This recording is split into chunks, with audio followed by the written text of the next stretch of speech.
Well, hi there and welcome to the Richie Allen television show, brought to you in association with davidike.com and beyondvision.tv. My name is Richie Allen. How are you? This programme is for the week ending Friday, July 8th, 2016. Always brilliant to have your company. Thanks very much for choosing to watch this YouTube video. And before we go any further, please share it with others. I hope you've had a good week. I've had a difficult enough week. I've had a bit of an abscess there. The swelling has gone down. I've had a bit of an abscess, and like most blokes, I've completely fallen to pieces. I've been screaming like a banshee for the last 24 hours, taking all sorts of painkillers, codeine and everything. And women just have babies. Women just continue to have babies without epidurals and stuff like that. And we cry. No, it's been a difficult 24 hours, but as we produced much of the TV show, we said we would soldier on with it anyway. That being said, much of what we were going to talk about today was going to focus on the publication of the Chilcot report by Sir John Chilcot this week. After 7 years, we finally saw the publication of the Chilcot report.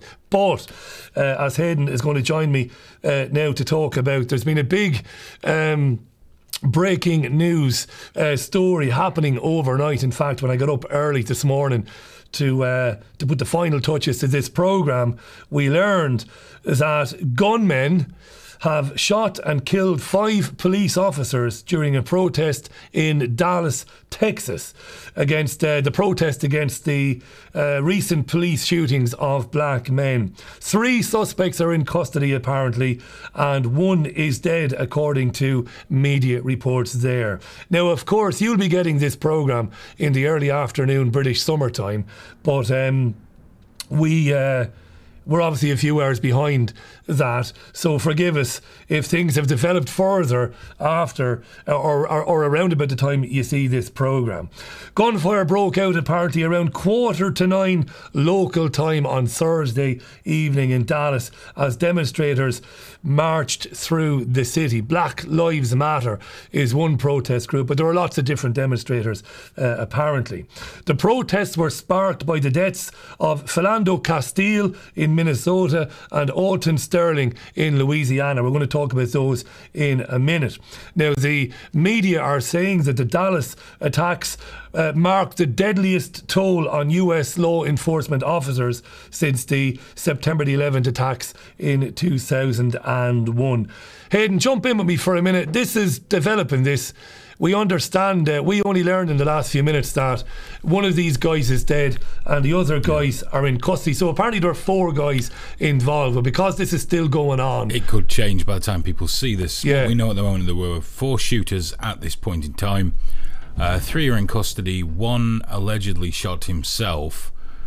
The Dallas police identified at least one other person as a shooter, but that chap then appeared on television saying, well, clearly I'm not. They named this guy, didn't they? They named him, they put his face out there, they did all that, and he was no kind of shooter whatsoever. Putting his life in jeopardy. Very much because so. Somebody could have seen it, then bumped into the guy. Shot him dead. A lot of people have got concealed carry permits in Texas. Yeah, and obviously guy could have been concerned. shot dead, yeah. If people are getting shot and killed, it's going to put these people on, certainly in a state of high alert anyway, isn't it? So, yeah, that's what we know at the moment. The suicide thing seems kind of odd, because if it is, let's put our presumptuous boots on here. If it is some kind of militia type movement, then suicide amongst those sort of people is unusual. It's unusual, yeah. It's more usual in a mass shooter, but they don't tend to operate in groups, historically speaking. So what you're saying is, if this is a coordinated response to the murders or the alleged murders of black men recently, it would be a grudge shooting against the police, and those most likely to do that wouldn't be thinking about committing suicide, would they? However, there's always a caveat, because I know people will latch on to that. Yeah. There is every chance that this guy was committed to a cause, rightly or wrongly. That's not from where I'd stand on that. Anyone taking a life is wrong. Is wrong, yeah. It could be that he knew that they're going to fry me, because I believe there's still the death penalty in Dallas. Oh, in there Texas, is. Of course, nobody executes Texas. more than Texas. Of course they are. They love that there, don't they? But they can't get the drugs at the moment, though. Well, I'm sure they find other ways of taking care of these things. But also, what's at best? Life. So maybe that is a better option. So we can't.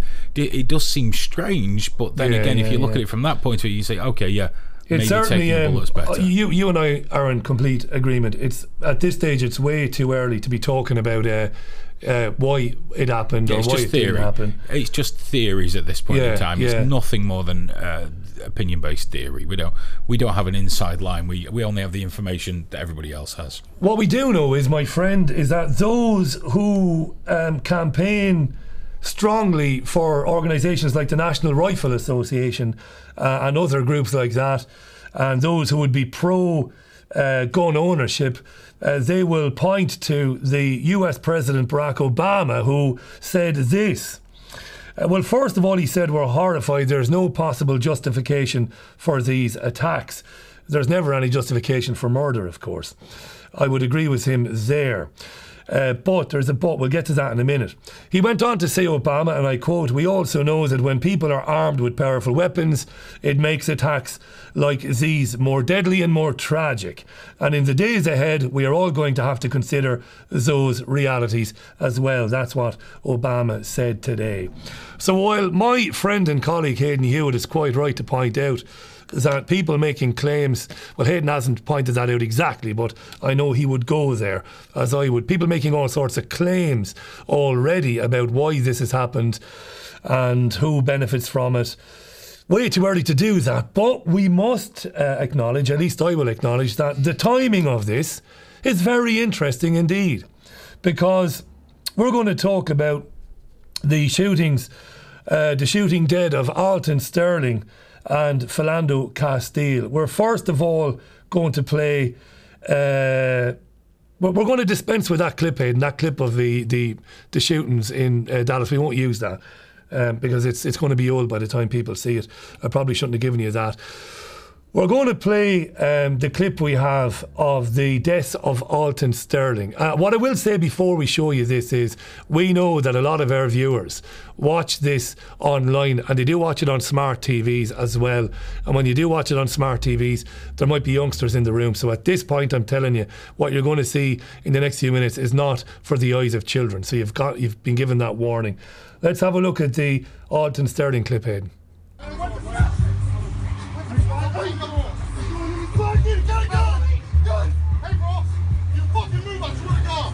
Big boss. Big boss. You're on the ground.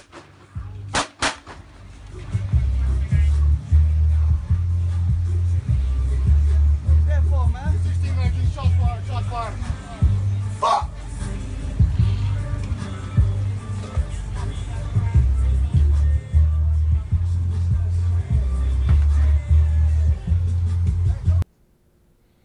What do we know about Alton Sterling? Well, what's known about him to this point is that he was a father of 5, and he sold CDs and DVDs in the car park where he died. That's what his family have told the media in Louisiana anyway.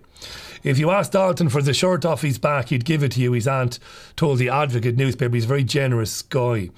9 News in Louisiana said he had a long criminal record that included several battery, drug and burglary charges. It said he was arrested in 2009 for resisting an officer and illegally carrying a weapon. Hayden, that's a pretty distressing video clip. That it shows effectively a guy, an unarmed guy, whether or not he had a weapon in his belt or in his pocket or whatever. It's a guy who didn't have a gun in his hand, and he was basically shot by one of 2 police officers who were kind of lying on top of him. Your theory is there that an officer is absolutely panicked there. That's what you say. Well, it's always laying out the options. I know there are always going to be people out there that are going to say he just set out to murder him, and if that's people's opinions, fine. What it looks like is they've subdued the guy. Now this is where it becomes unbelievable that he was subdued. There were 2 police officers on him. His arms were pinned at his sides. For some reason, they felt the gun in his pocket. And therefore, the course of action, I don't know if he reached for his pocket while he was being subdued. I don't know. But you'd have thought that they would have just subdued him. Yeah. You know? But they felt this gun in his pocket, and it was still in his pocket. It didn't come out of his pocket. They felt the gun, they shouted gun, they said don't, or something like that, and then they shot him. I think it was 4 times. They killed the man, and then took the gun out of his pocket for him while he was dying. Because in that video, what you're watching is someone dying. Yeah. Unnecessarily. As I've said, I'd like to get this in because we're seeing more and more of this rhetoric online, and this is what scares me. This has always been happening. We just see it now. It's always been happening. That's not to say it's acceptable, but now we can see it. What's terrifying me more are the amount of people I see justifying these sort of actions. And that genuinely does scare me. Well, he's a scumbag. What does it matter? One less piece of shit on the streets. Yeah, you see a lot of that, yeah. How can you say that? Yeah, How I've can no you idea. possibly back up a police officer acting as judge, jury and execution? Yeah. That's not their job. Panic or not, what we've seen there is an extrajudicial execution In this country, of a private citizen in America. In this country, he'd have been arrested. He'd been arrested, yeah. If they'd have found a gun on him, Yeah. he'd have been going down for 25 years? Yeah. He'd have gotten a few digs, and he might have Maybe had a not broken even that nose, these but days, to be he'd be fair. alive. Well, yeah, he'd have been arrested. And it seems to me that, I don't know if it's the criteria for hiring police officers now or what it is, but how is that the first option? We'll talk in a minute about Yeah. the sorts of people wearing uniforms in America today. So we're going to move on to Philando Castile. He was 32 and he worked in the canteen of a school in St. Paul for more than 10 years. Very well liked guy. I imagine he was a very jolly, very amiable guy working in a canteen in a school, working with children. So we got a couple of videos to show you. This is absolutely staggering. I've never, in all the years I've been working in the media and presenting and producing programmes, never seen the likes of this ever. This is the first of 2 videos we're going to show you of the incident in which he ended up losing his life. Roll the first one, Aidan. A new video emerging this morning of another police shooting last night in Minnesota. We're waiting for a back. I will, sir. No worries. I will. Viewed more than 1 million times before being taken down on Facebook. The video shows a traffic stop turned deadly. 32-year-old Philando Castile, along with his girlfriend and her child, pulled over last night, the beginning of the incident not on tape. But Castile was shot, his arm bloodied. The woman in shock, but continuing to live stream the situation on Facebook. In the video, she says that Castile had a license to carry a firearm. She says she warned the officer that he would be reaching to his pocket to get his ID. The officer appears agitated. Told him to get his hand out. You told him to get his ID, sir, and his driver's license. She says the officer fired, reportedly 4 times. Castile transported. Yeah, apparently he reached for his identification. We have an extraordinary kind of postscript to this, a kind of a follow-up video, where, again, children shouldn't see this. So if you have a youngster in the room, don't allow them to see this. You're going to see him fighting for his life now, and you're going to see his girlfriend arguing with the policeman who shot him. Listen to this. Have a look at this. Stay with me. We got pulled over for a busted tail light in the back, and the police he's covered. They killed my boyfriend. He's licensed. He's licensed to carry. He was trying to get out his ID and his wallet out his pocket, and he let the officer know that he had a firearm and he was reaching for his wallet, and the officer just shot him in his arm. Told him not to reach for it. I told him to get his hand out. You told him to get his ID, sir, and his driver's license. Please don't tell me this, Lord. Please, Jesus, don't tell me that he's gone. Please don't tell me that he's gone. Please, officer, don't tell me that you just did this to him. You shot 4 bullets into him, sir. He was just getting his license and registration, sir. I think the composure shown by that woman with her child in the back of the car is remarkable. I know a couple of people have been saying silly things online saying she was too composed. But these people can't have their cake and eat it, because they're the same people who will say that at the aftermath of another shooting, some of the victims' families were incredibly composed. They're a bit too composed, really, so it had to be a false flag. So you can't really have your cake and eat it. I think her composure was down to the fact that A, she was in shock, and B, the child was in the back of the car. So that's the backdrop then to what's happened overnight in Dallas. To say that there's been uproar over the last couple of days across the United States, civil liberties groups, human rights groups, over those two shootings is an understatement. And that's why I say the timing of the shooting of these cops is absolutely extraordinary. It really is extraordinary. I don't know what's happened in Dallas. I'm pretty sure that 4 policemen have been shot. You know, why are you sure of that? You might ask, Richie. Why are you sure of it? I just am. Let's just work from the premise that 4 cops or 5 cops at this stage have been shot. Okay, let's just say that's what's happened for a minute. We'll work from that for the moment until we learn anything differently. Who does that suit that? Who does that work in the best interests of? It certainly doesn't work in the best interests of those whom are campaigning to draw attention to the fact that these days black men, young black men and women, when they encounter the police on the streets of whichever state they happen to live in, it's going to end, it often ends in violence. It often ends in them being tased, and it quite often ends in them being shot. So it doesn't suit them. But it does suit the establishment, doesn't it? It's perfect timing that for this incident to happen overnight, right when all the attention is on the shootings of Alton Sterling and Philando Castile. Do you have an opinion on this, Hayden? It is incredibly timely, this, isn't it? You have to be, so in the absence of any media suspicion, we have to say at the very least, this is very, very, very dubious, this. It's very timely, however, because devil's advocate is what I do, and also because I often approach things like this. The shootings in Dallas, if we set aside that for just a moment, is the inevitable consequence of bullying and harassing an armed population. That certain elements from within that population will strike back. You can only oppress people and push them so far before they react in a similarly disgusting fashion. It's what human beings do. We've seen it time and again. We saw it with Ireland, some of the reactions from the Republicans when it started off with the cause of we were going to push out the British and turned into something a little darker along the way as well. It happens here. Now they're saying, well, it's not beyond reasonable doubt to say, okay, well, let's kill some of them. Let's do this. I'm sick of it. It's very possible. It's very possible. Just the fact there were 4 shooters. This is what I find it very hard to grasp, the concept of 4 guys getting together, and trying to put off an operation like that.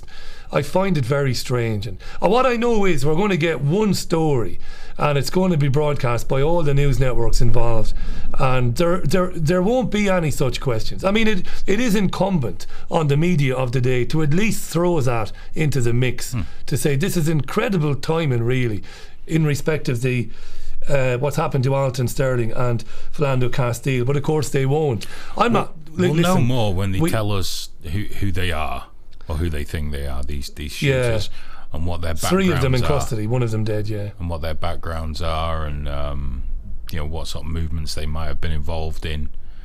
Because I know with the Alton Sterling case, it's quite phenomenal that whenever I'm just going to kind of say, whenever a black man's shot, we hear about all the heinous shit that he's done, and he's not been a very nice person. He's not been a good person at all. Yeah. He's got a rap sheet, But we always hear it when a black person's shot to justify what they've done. And we know that, I've forgotten his name and I feel really bad about this, the chap that was in the grocery store and left and was shot in the street. He wasn't a nice guy. He committed acts of violence, he'd been bad, but on the day he was shot he hadn't really done anything beyond challenge a police officer with his fists. Do you know why we can't remember the names, Hayden? And this is sickening because it happens so often. You have the chap who was handcuffed, and I think he was hog-tied and he was thrown into the back of a van and his spine was broken. And there was that chap How do you break somebody's spine? And by the way, while we're on it, I don't know if John will see this. Wingman John, who works with Hayden on the Live League show, God love him, in his job. He's had an injury on the job. He's a tradesman, is John. He's had an injury and he's hurt his back and he's in hospital. Want to wish him all the best. Yeah, top man. He's your friend. Yeah, terrible. Get well soon, fella. Get well soon, pal. As soon as we finish filming this, you'll be on the phone. I'll be on the phone to him. You'll be on the phone to him. So that's it. So there's so many of these. Look, can we just, because we have to be mindful of time, you and I, and we have to try and keep this under an hour, because we've got a lot of other things to do and you've got other shows to shoot. We're on a schedule here. Let's just say this, mate. We've seen the hyper-militarisation of the police in the United States, and this is the way around the Posse Comitatus Act. Have you seen the photos from Dallas? Unbelievable. Body armour, helmets, unbelievable, automatic Robocops. weapons. It's going back to like the Texas thing where you get back or I will shoot you. That's right. You know, we're there already. Waving and for absolutely, and for our viewers who won't know Posse Comitatus, it's the act which was to protect the civilian population from ever undergoing martial law, so that the military could never act as domestic law enforcement. The way around that, of course, is to arm the police like this, to give them grenades, to give them these guns, the full metal jacket, the armour-piercing bullets, the tanks, all of this sort of stuff, and that's what you have. And as we've covered, this is season 3 of this programme. You and I have covered in the first season extensively the incidences where flashbang grenades have burned children's faces. Guys have been knocked down on the street. I know the guy was carrying a shotgun, but the guy was obviously out of it. The shotgun is by his side. The guy drives up behind him at 50 miles an hour. I was going to say, he knocks him into the down fucking at 10 air. mile an hour, was he? And they're hiring guys specifically with an IQ below 100. That's who I'd like to see armed on our streets. Morons. And I know we might part company here, mate, in terms of our opinion, but I believe that this is because when you brutalise the people through austerity, when 60 people on planet Earth have more money and more property than half the world's population, eventually when people have nothing, they're going to fight back. And this is preparation for that. This is why you have FEMA camps. While we have taken the piss out of Alex in the past, and Alex has been, again, I want to say to people, I criticise Alex, but I haven't, I always recommend people watch InfoWars and watch all the shows in the independent media like that, and like Jim Mars and others. Watch everything. Got to give massive credit to Alex, because FEMA camps exist. They are there. They are empty. They have been built. All these coffins that Alex exposed a few years ago, these massive coffins, are there. And I do believe, as crazy as it sounds, this is all in preparedness for the day, Hayden, that people say enough is fucking enough. And that's why you have these lunatics. The people ever did say enough's enough. Yeah. There are not enough army. There's not enough armed forces, police forces, or anything else to stop the people. No. But they got to warehouse these people somewhere, don't they? I guess. We'll leave that for now, mate. We should take a break, shouldn't we, before we do Chilcot? Do you want to take a break? We can do that. Let's have a break, back to talk about Chilcot.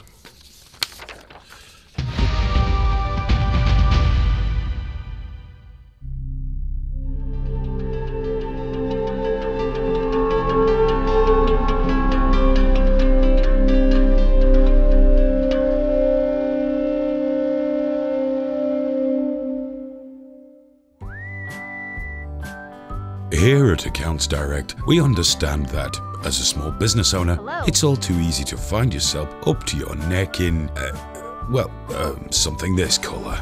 We'll get you out of the stuff, and with our experience in restructuring, planning, and even refinancing, we'll help you stay out of it too. Accounts Direct. Accountants on your side.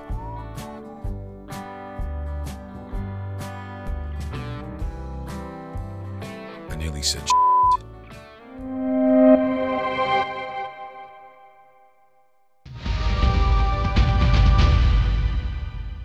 Welcome back to the programme. You're with the Richie Allen Show on BVTV, BeyondVision.tv and DavidIke.com.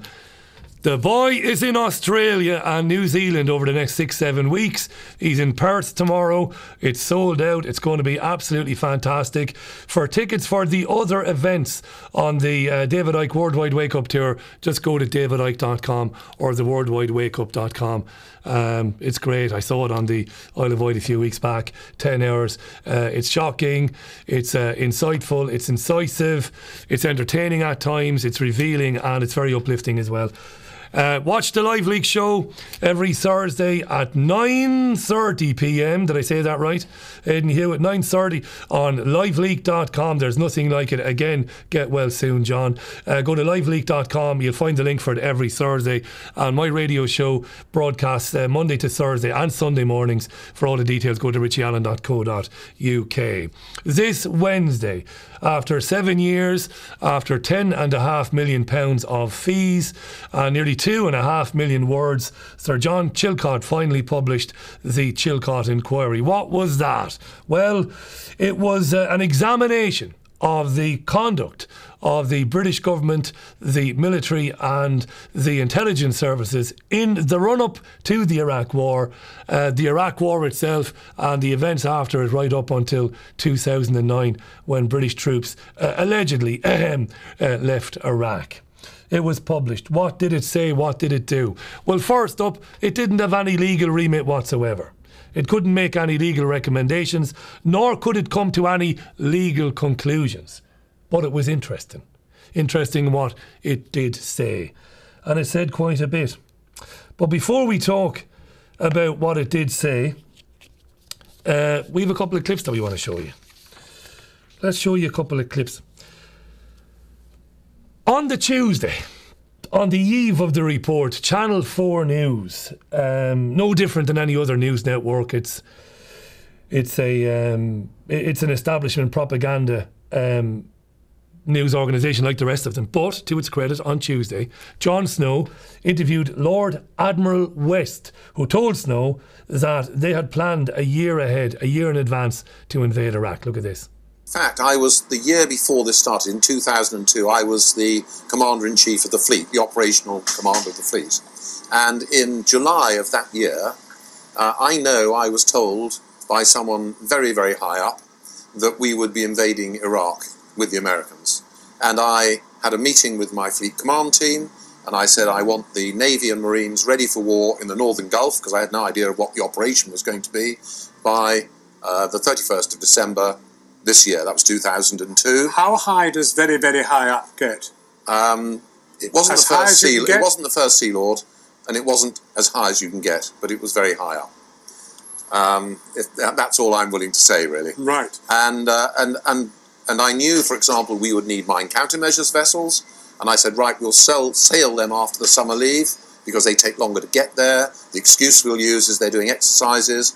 Now, I wouldn't have done those things off my own bat. You don't wake up in your bath in the morning and say, let's get ready for war and sail these. Someone told me, so I know someone told me.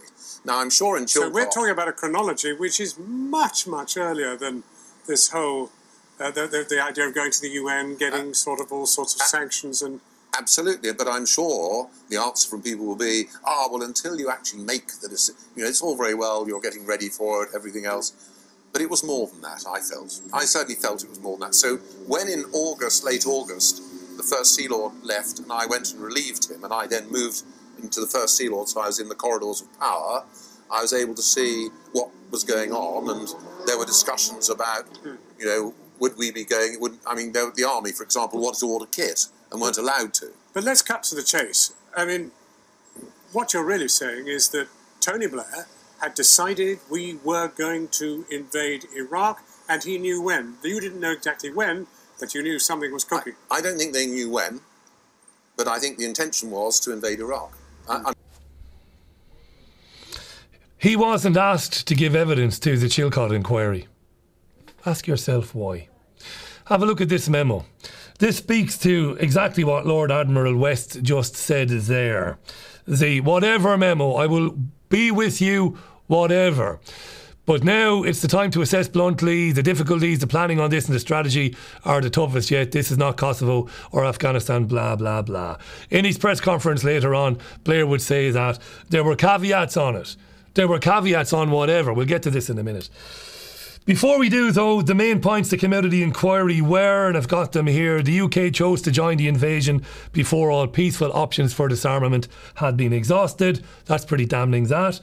Military action might have been necessary later on, but in March 2003, Saddam Hussein presented no imminent threat to the United Kingdom whatsoever. He could have been contained. Remember, Iraq had been destroyed by sanctions for years. It was crippled. It was on its knees. It was finished. Right, we know this.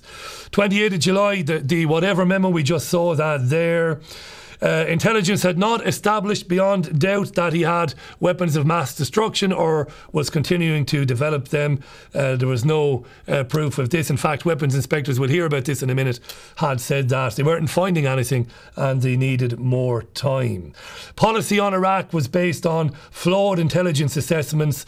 None of these assessments were challenged when they should have been, and the circumstances in which it was decided that there was a legal basis for military action were far from satisfactory. We'll come back to that in a minute. Those were the main findings of the Chilcot inquiry.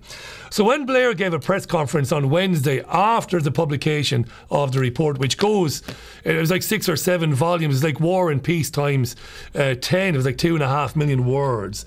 Blair was asked about what did whatever mean. Have a look at this. People going to die if we leave this brutal dictator in place who'd already killed so many people. So that's the decision, I'm afraid. Tony Blair, you wrote to George Bush in July 2002, 9 months before the war, "I am with you, whatever." Now, that does sound, and it was read by the Americans, like a blank cheque for war. Well, first of all, it wasn't. Did you do enough to disabuse them of their reading of that as a blank cheque for war?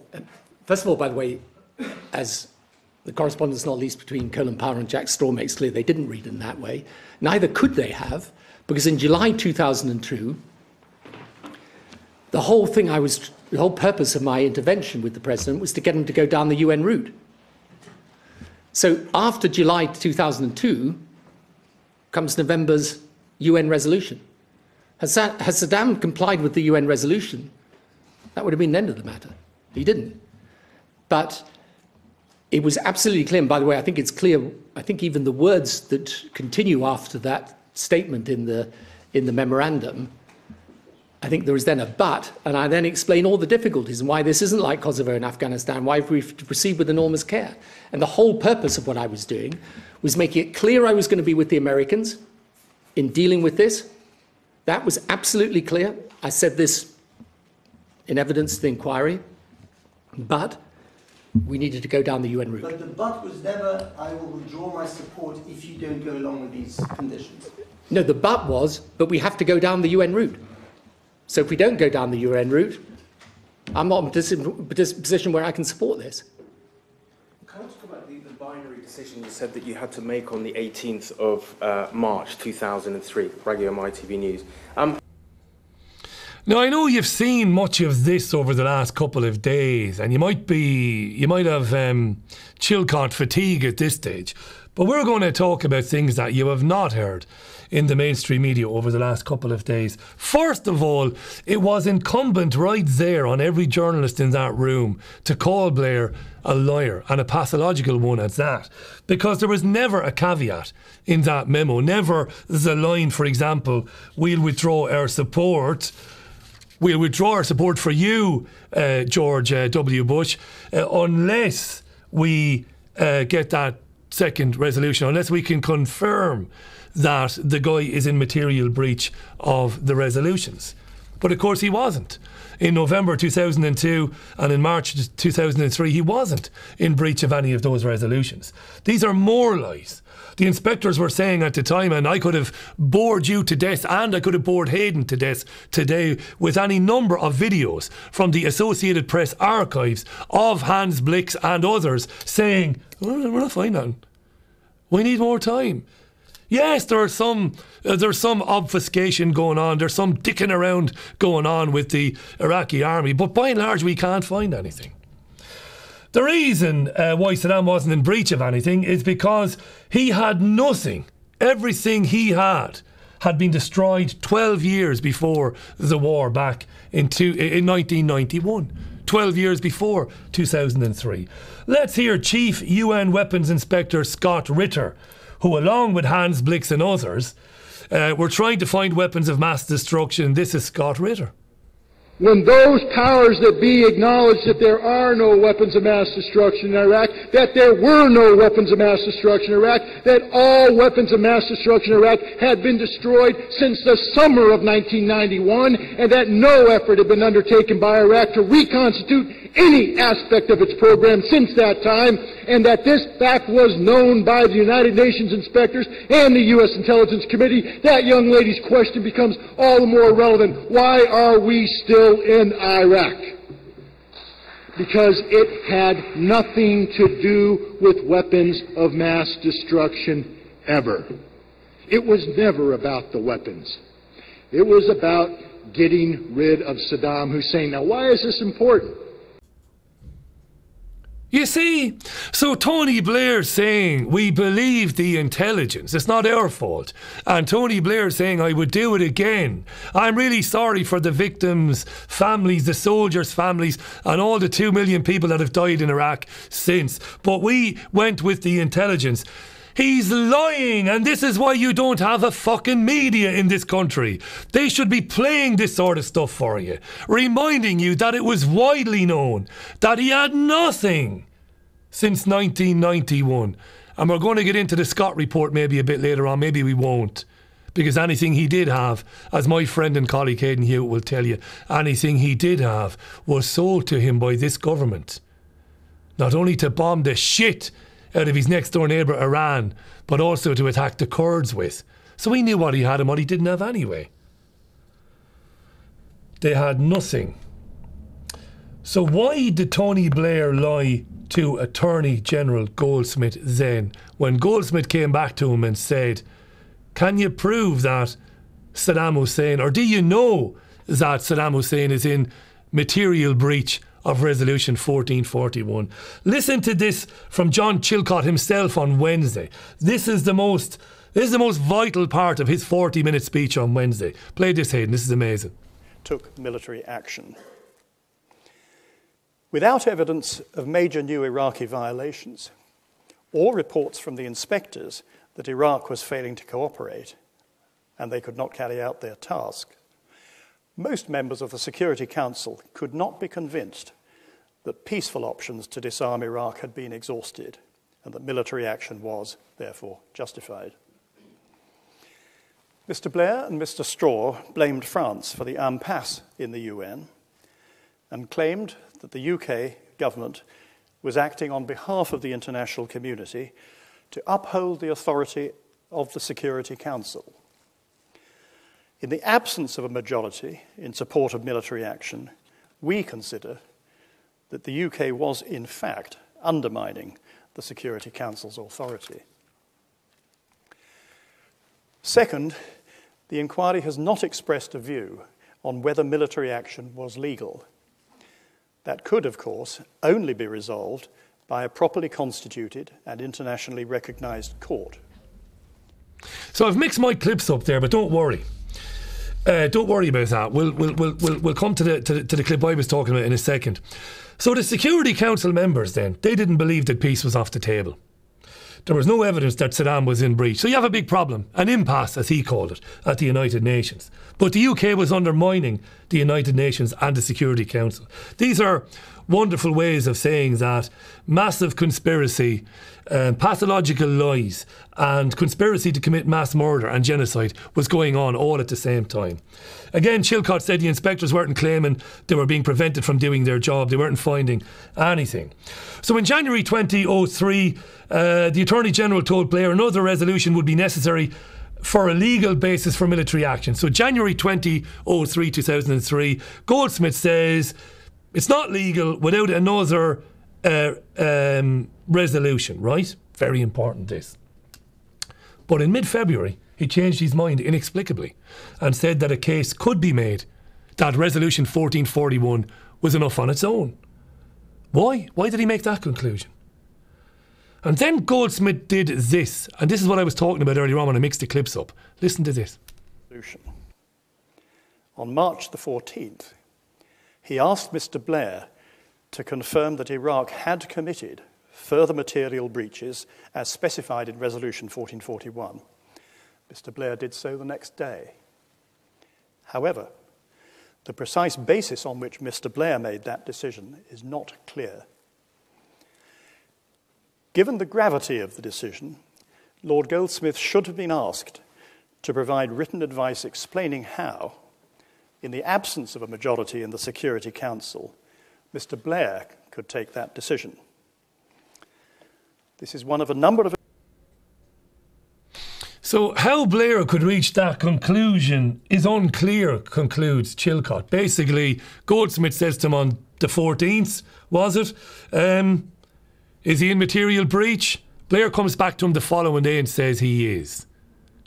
Goldsmith says, all right, then we don't need another resolution. What did Blair base that on? He is.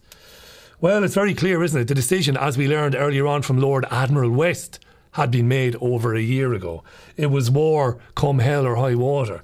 And whatever was needed to be justified, whatever was needed to justify to the British public and to Parliament to go to war, well, it was going to be fitted around the decision anyway. The decision was sacrosanct. We're going to war, that's it, job done. So what will we use to fit around it?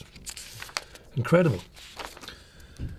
Further evidence, if you need further evidence that they decided way back when, General Wesley Clark, former US presidential candidate, nobody has ever sought to impeach this man or to question the veracity of anything he has ever said around September the 11th and around Iraq, Syria, Libya and Iran. Listen to this because it's vital. About 10 days after 9/11, I went through the Pentagon and I saw Secretary Rumsfeld and Deputy Secretary Wolfowitz. I went downstairs just to say hello to some of the people on the Joint Staff who used to work for me, and one of the generals called me in. He said, "Sir, you got to come in. You got to come in and talk to me a second." I said, "Well, you're too busy." He said, "No." He says, "We've made the decision. We're going to war with Iraq." This was on or about the 20th of September. I said, "We're going to war with Iraq. Why?" He said, "I don't know." He said, "I guess they don't know what else to do." So I said, "Well, did they find some information connecting Saddam to Al-Qaeda?" He said, No. He says, "There's nothing new that way. They've just made the decision to go to war with Iraq." He said, "I guess it's like we don't know what to do about terrorists, but we've got a good military and we can take down governments." And he said, "I guess if the only tool you have is a hammer, every problem has to look like a nail." So I came back to see him a few weeks later, and by that time we were bombing in Afghanistan. I said, "Are we still going to war with Iraq?" And he said, "Oh, it's worse than that."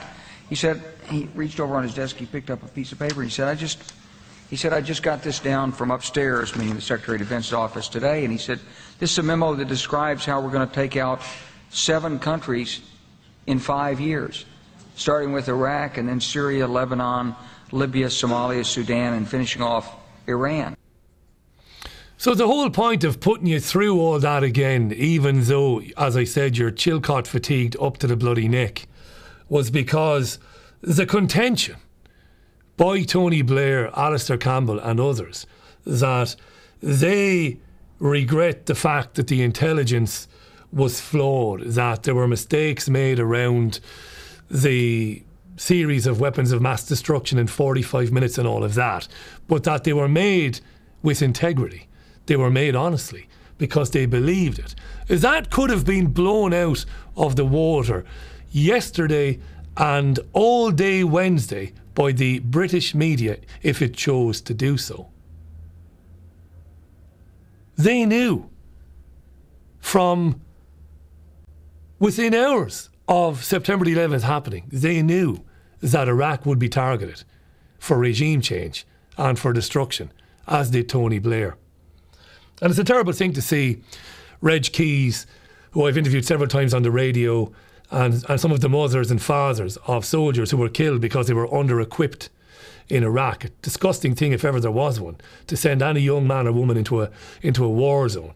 First of all, to kill innocent people who've never threatened or sought to threaten the integrity or the sovereignty of the United Kingdom, number one. But number two, to send him into an area like that with poor equipment and poor training. To see those people say they want to see Tony Blair in front of a war crimes tribunal, it's never going to happen. The International Criminal Court is never going to ask him to explain himself. It said this before the publication of the report.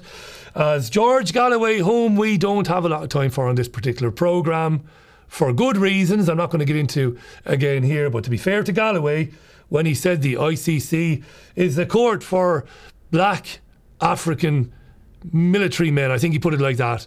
If you're not black African, you're not going to be brought before The Hague. And what's tragic about all of this, of course, is, not to labour the point, is that we see this over and over and over and over again. Today, Saddam Hussein is called Bashar al-Assad. That's his name these days. We're told he's a bad man who likes to kill his own people. He likes to use chemical weapons on his own people. He's evil, and he has to be removed because he destabilises the entire region. I think we've heard that one before as well. No proof, mind, is given or has ever been given that he's ever used chemical weapons against his own people, or that he has systematically targeted his own people with the military. He's just another guy that we want out, and we are prepared to oust using things like colour revolution, see George Soros and all of that sort of stuff. Again, something you will never hear on the mainstream media. What's the proof, you cry? Well, Roland Dumas was only and we've played this clip for you before about a year ago, the French foreign minister under François Mitterrand. Here he is talking to French television saying that 2 years before things kicked off in Syria, intelligence agents were telling him in London that Syria was next. Have a look. Et puis c'est ce qu'on entend sur le plateau. Oui. Vous êtes d'accord avec ce côté binaire ou c'est plus compliqué que cela? C'est très compliqué du fait de l'agrégation de tout le monde qui est là, c'est évident. Mais en substance, c'est ça. C'est deux camps qui s'affrontent. Moi, je vais vous dire quelque chose. J'étais il y a 2 ans à peu près, avant que les hostilités commencent en Syrie. Je me trouvais en Angleterre par hasard pour d'autres choses, pas du tout de la Syrie. J'ai rencontré des responsables anglais. Et quelques-uns qui sont mes amis m'ont avoué, en me sollicitant, qu'il se préparait quelque chose en Syrie. C'était en Angleterre et pas en Amérique. L'Angleterre préparait l'invasion des rebelles en Syrie. Et on m'a même demandé à moi, sous le prétexte que j'étais ancien ministre des Affaires étrangères, si je participerais comme ça. J'ai évidemment dit le contraire. J'ai dit, écoutez, moi, je suis français, ça ne m'intéresse pas. Mais c'est pour dire que cette opération vient de très loin. Elle a été préparée, conçue, organisée. Dans quel but, hein? Excusez-moi, dans quel but? L'idée de renverser Bachar, c'était quoi le but? La finalité? Mais dans le but très simple, de destituer le gouvernement syrien, parce que dans la région, il est important de savoir que ce régime syrien a des propos anti-israéliens. Et que par conséquent, tout ce qui bouge dans la région autour, moi j'ai la confidence du Premier ministre israélien qui remonte très longtemps, qui m'avait dit on essaiera de s'entendre avec le Premier ministre, avec les États autour. Et ceux qui ne s'entendront pas, on les abattra. C'est une politique, c'est une conception de l'histoire. Pourquoi pas, après tout? Mais il faut le savoir. Frédéric. Yeah, former French Foreign Minister Roland Dumas there on French television late last year. We brought you that on the Richie Allen show before. It's the same shit, different day, different actors, but it's the same shit. You've got to be, I mean, I suppose, and I say this all the time on the radio show, and I get sick of hearing it, but I say it anyway. This is the reason why programmes like this exist, even if we only manage to get 10,000 people, which is a lot of people, but in the grand scheme of things, when you compare it to ITV, Channel 4 and the BBC, it's nothing compared to the figures. But it's the very reason we exist, to say to people, look, this is the way, this is the way it is. This is what the BBC should be doing. They should be asking these questions. If nothing else, at least it's an opposing voice. At least it's a platform for such things, which are essential to any kind of healthy population. Having information, right, wrong, biased, unbiased, opinionated, factual, irrelevant. Well, you see, Hayden, the problem we have here is it is about that, but it's about more than that as well. We're talking about a very senior front bench minister in Roland Dumas. So the BBC, it's incumbent upon them, it's their duty to invite him on to their programmes, to ask him what the fuck, for want of a better word, are you talking about? And to challenge that point of view. If I was to interview Roland Dumas tomorrow, I would challenge that. Of course you would. I would say, what's this about Israel? And what's this about, why would they be talking to you? You retired years ago. Ask some questions, basically. But they don't. No, of course they won't. It's inconvenient to the narrative. It's terribly awkward. We don't like awkward. You know how journalism tends to be these days. It's all done with press releases and Twitter anyway. Yeah.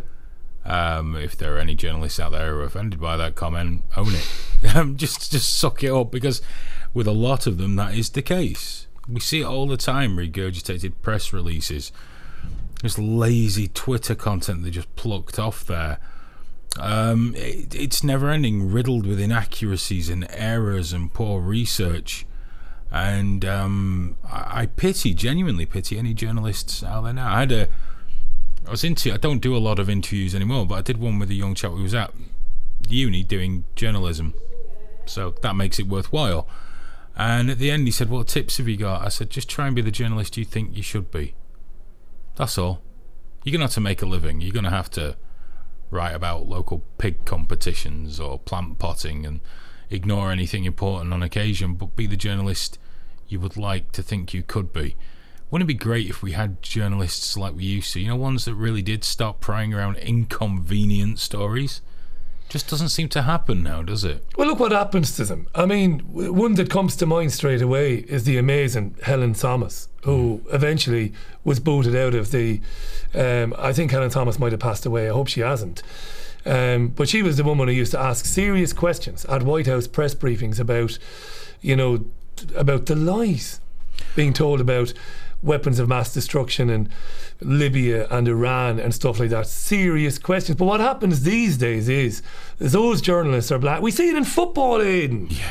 Football managers blacklist guys for asking questions they don't like. The only thing we see it in press briefings now. And of course the newspaper should stand by their reporters, but they don't. No, but do you remember when it used to be like this? A journalist would get a sniff of something, would dig and dig and dig and dig, break the news to the people, inform the people. It's kind of odd now. As much as I've maligned certain actions from WikiLeaks, there's no denying the value of that that website. How it seems to be now is someone like WikiLeaks will release something, thus engaging a reasonably large section of society, thus forcing the journalists to notice it, or their editors to notice it and cover it. Yeah. So it's kind of odd where it used to be powered by journalists intent on breaking the story, whether for good reasons or bad. They weren't all noble human beings, I think we can agree on that. But they would break the story. They'd bring the story to you and look what I found. Now it's look what everyone's talking about. And it's very, very different. Yeah, investigative journalism is a thing of the past now. Yeah, it's gone now. It's a terrible shame because that kept everybody on the toes. But then again, if you were in a position of power, would you really want to be kept on your toes? No. That's as good as any place to leave it, mate. Cheers. Thanks for your input today. Thanks for watching it. Share that with as many people as you possibly can, particularly that analysis of the Chilcot inquiry and the report and the things that you haven't been told this week by the main media players. Always good to be with you. Sunday View, the radio show, is live this Sunday at 11 a.m. BST. I'll be reviewing the Sunday newspapers and chatting with you, and I'll have a lot of interviews and stuff to bring you as well. Until then, and until next week's TV show, again, thanks to Hayden and BVTV and DavidIke.com. Bye for now.